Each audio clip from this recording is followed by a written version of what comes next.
예루살렘에 있는 성도들 중에는 경제적 빈곤으로 인해 고통을 당하는 사람이 있었습니다. 그들은 사회적으로 가난한 처지에 있었을 뿐 아니라 유대인들의 박해로 인해 더 어려운 상황에 몰리게 된 것입니다. 이러한 사정을 한 고린도 교회는 헌금을 모아 돕고자 했던 것입니다. 바울은 예루살렘 교회가 어려움을 겪고 있을 때 갈라디아 교회를 비롯한 주변의 다른 교회들이 발벗고 나서 도운 적이 있음을 언급합니다. 그리고 사도 바울은 방문하는 교회마다 좀 더 효과적인 헌금의 방법을 가르쳤습니다. 그가 가르친 방법 중에 하나가 무엇이냐면 매주 첫날에 헌금을 미리 떼어놓는 것입니다.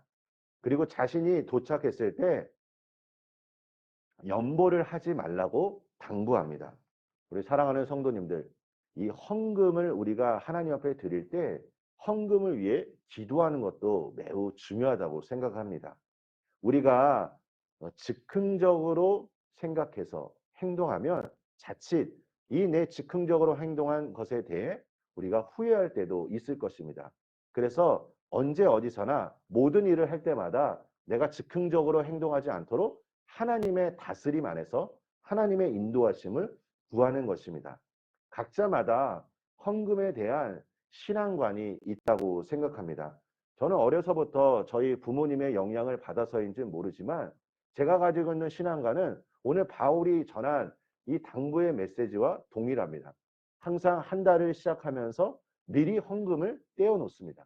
하나님 앞에 드릴 11조, 하나님 앞에 드릴 감사헌금, 또 하나님 앞에 받을 은혜들을 생각하며 내가 어떻게 하나님 앞에 이 헌금을 드려야 할 것인가 늘 생각하고 기도하며 준비하는 것입니다.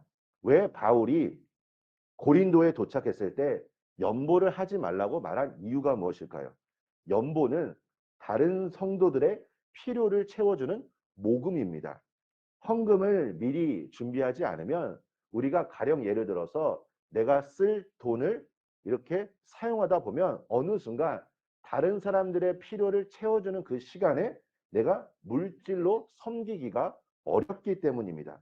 사실 한정된 물질을 가지고 다른 사람들과 나누며 살는 것은 참 쉽지가 않을 것입니다. 하지만 하나님께서는 우리에게 그리스도의 몸을 이루는 지체로서 공동체를 허락하셨기에 서로 베풀고 나누는 삶으로 살기를 원하십니다. 사랑하는 성도 여러분, 헌금에 관한 사도 바울의 오늘 말씀은 그리스도인에게 중요한 원리를 제공해 주고 있습니다. 헌금은 부유한 사람들만이 지켜야 할 의무가 아니라 그리스도를 주로 영접한 모든 사람들에게 주어진 의무입니다. 왜냐하면 헌금은 하나님이 모든 성도에게 주신 은혜에 대한 감사의 표시며 응답이기 때문입니다. 그래서 두 가지를 성경은 전하고 있습니다. 무엇이냐면 부유한 사람들은 인색함 없이 드려야 하는 것이고 궁핍한 처지에 있는 성도들도 억지로 하는 것이 아니라 자원하여 드리는 것이 매우 중요합니다. 이제 바울은 고린도 교회를 방문하고 싶은 마음을 표현합니다. 그는 고린도에서 겨울을 지내고 싶다고 말합니다. 여기서는 잠깐의 교제를 의미하는 것이 아니라 고린도 교회 성도들과 깊은 교제를 원하는 바울의 마음을 표현한 것입니다. 하지만 바울을 탐탁지 않게 여겼던 자들도 있었습니다. 하지만 고린도 교회를 향한 이 바울의 마음은, 이 바울의 사랑은 그치지 않았습니다. 8절과 9절 말씀을 보시면 바울이 에베소 사역 때문에 당장 고린도에 갈 수 없다고 말하지만 하나님께서 에베소의 복음의 문을 열어주셨기에 사역을 잘 마무리하고 고린도에 가겠다고 말합니다. 바울은 자신보다 먼저 디모데를 보내겠다고 전합니다. 디모데를 보내면서 혹시나 그가 젊다는 이유로 홀대당하지 않을까 염려했습니다. 그래서 바울은 이와 같이 말합니다. 디모데도 자신처럼 주님의 일에 힘쓰는 자였다라고 강조합니다. 그리고 아볼로와 있었던 내용들을 전하고 있습니다.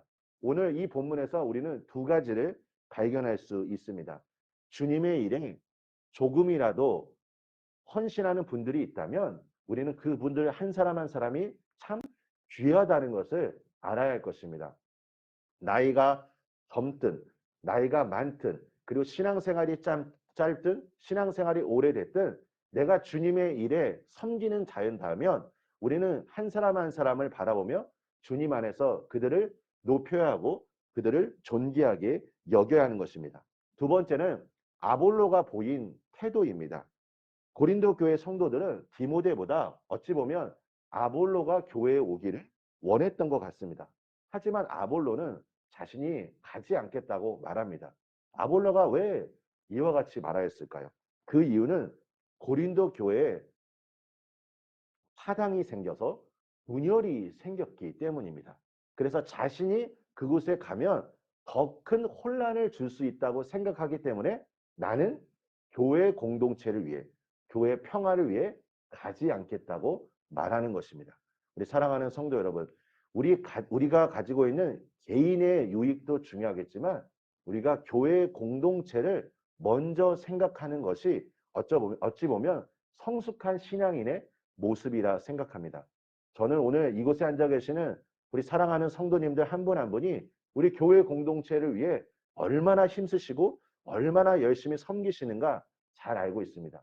그래서 하나님 보시기에 우리 한 분 한 분이 너무나 귀한 분이시고 또 우리가 함께 합력하여 아름다운 교회 공동체를 이루기를 소망합니다. 우리 사랑하는 성도님들의 오늘 하루의 삶 속에 하나님이 주신 은혜와 평강이 충만하시길 예수님의 이름으로 축원합니다. 우리 함께 기도하겠습니다. 하나님 아버지 감사합니다. 오늘 기록된 말씀을 통해 하나님의 뜻을 온전히 알아가길 소망합니다. 날마다 우리가 하나님 나라를 위하여 우리가 달려갈 때 하나님 우리 성도님들의 발걸음을 축복하여 주시고 아버지 성령께서 힘 주시고 능력으로 함께하여 주시사 우리의 섬김을 통하여 합력하여 아름다운 선을 이루게 하여 주시고 우리 성도님들 그동안 열심히 애쓰셨던 그 모든 헌신들 하나님께서 직접 축복하여 주시고 격려하여 주시자 하나님 우리 모든 성도님들의 섬김을 통하여 우리 교회 공동체가 세상 속에서 예수 그리스도의 놀라운 사랑의 빛을 온전히 전할 수 있도록 축복하여 주시옵소서. 예수님의 이름으로 기도합니다. 아멘.